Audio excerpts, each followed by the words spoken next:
Ndugu zangu, mimi nianze kwa kusema kitu kimoja.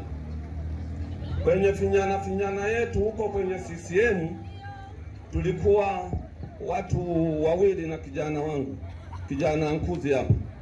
Chama cha Mapinduzi kinazo taratibu za kuchagua, ili uende kuwaongoza watu lazima upate kula nyingi. Sasa kijana wangu kidogo, Nkuzi yuko wapi?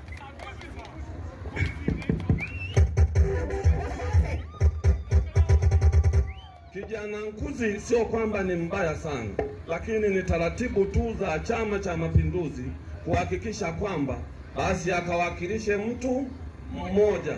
Hata yeye pia anafaa, si kwamba labda Samata anafaa kumzidi Nkuzi, hapana. CCM oye! Naweza kurudi kijana wangu. Baada ya kusema hayo, ndugu zangu, niseme kitu kimoja. Mimi sio diwani wa michakato, mimi ni diwani wa utekelezaji. Sana. Nianze na upande wa barabara. Sawa kabisa. Nianze na upande wa barabara. Nimeanza kuchonga barabara hii hapa mbele hapa mpaka Lukalakata kule. Nafikiri ilikuwa haipitiki pale mbugani pale, lakini tumeitengeneza hiyo barabara mpaka Lukalakata. Piga makofi kwa kazi nzuri. Tumebakiza kipolo kutoka Lukalakata pale kwenda kuunga Ikandelo kule. Tulikuwa tunazuiwa kwa ajili ya uchaguzi huu kwamba usitengeneze barabara sasa hivi kwa sababu watakukatia rufaa. Lakini pale mtakaponiingiza kwenye kura, mkapiga kura za kutosha, ina maana barabara zile tunamalizia kwa dakika 2 tu. Sisi Asante sana. Kwenye kura mkapiga kura za kutosha, ina maana barabara zile tunamalizia kwa dakika 2 tu. Sisi Asante sana. Wengine wastami kwa hapa. Nilikuwa nafikiri labda ni mtapeli hivi. Nikamwambia katibu ndio anamfahamu vizuri yule. Alikuwa anahitaji mkopo wa kama 100,000 tu. Nikamshtukia nikasema, "Katibu njoo." Nikampa 100,000 katibu. Lakini kumbe vijana ni waaminifu. Amekopa yule kijana lakini amerejesha, si ndio katibu? Amerejesha yule kijana. Kwa hiyo amenipa hamasa kwamba upande wa vijana hakuna wasiwasi. Watu wanatakiwa wapate mikopo bila riba. Lakini hata kwa kina mama wale waaminifu, ni habari za vikundi sizitaki. Wale wanaohitaji mikopo, kwa sababu ndani ya vikundi sio kwamba wote ni waaminifu, hapana. Kuna wengine anachukua pesa, mnamwamini nyinyi wana vikundi, halafu baadaye anatokomea kusikojulikana. Ile pesa inapotea. Aje mmoja kupitia kwa katibu wake. Mimi nina vijana wangu hapa. Mimi ni baba wa familia. Wapo binti zangu hapa. Hebu usimameni hapo. Wapo binti zangu hapo ambao nitahakikisha kwamba wanazo zile pesa za kukopesha kina mama. Wala msiwe na wasiwasi. CCM oye!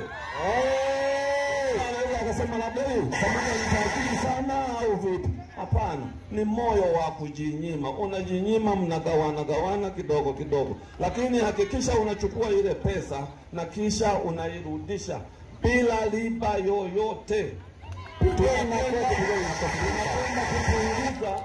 Tunakwenda kupunguza. Mnaita mikopo gani ile?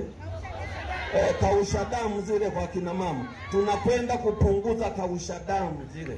Hili sio utani, ninaongea kutoka moyoni kwamba lazima lifanyike kwa kina mama. Hata bodaboda nimeshawaahidi pikipiki 10. Muda sio mrefu nitawanunulia pikipiki 10. Naanza na pikipiki 10 kwenye bodaboda. Lakini wanakuwa wanarudisha pesa ile. Hakuna riba wala nini. Unarudisha kavu. Naanza na pikipiki 10 kwa bodaboda. Na hili sio utani. Na kila ninachokiongea mimi kiko ndani ya roho yangu, wala sio utani. CCM oye! Baada ya kusema hayo, ndugu zangu, naomba niishie hapo. Niseme tu kwamba siku ya tarehe 29 hakikisheni kula zinajaa. Msikae ndani, mtoke nje kwenda kupiga kula. Muhakikishe kula za Mama Samia zinajaa, kula za diwani zinajaa, lakini kula za mbunge zinajaa. CCM oye! Wangapi watakwenda kupiga kula? Mikono juu. Nawashukuru sana kwa kunisikiliza na ninawapenda sana. naomba niwapongeze tu kwa kupoteza muda wenu kuja kutusikiliza hapa, lakini ni majukumu yenu pia, kwa sababu bila kupiga kura hujapata kiongozi bora. Kwa hiyo umuhimu wako wa kupiga kura usiudharau, utakuwa umeinyima nafsi yako haki ya kwenda kupiga kura. Utabaki nyumbani, lakini roho mwingine inakuambia ningeenda kupiga kura. Kwa hiyo jitahidini tarehe 29 muhakikishe kwamba mnakwenda kupiga kura wote. CCM oye! Asanteni sana ndugu zangu kwa kunisikiliza. CCM oye! Hapo vipi? Hapo vipi? Ndio maana nikwambia hivi, CCM ina hazina. Jafari ya Kusefu, tumpeni bula, tuna imani na wewe. Ni mchapa kazi. Diwani Samata Makula.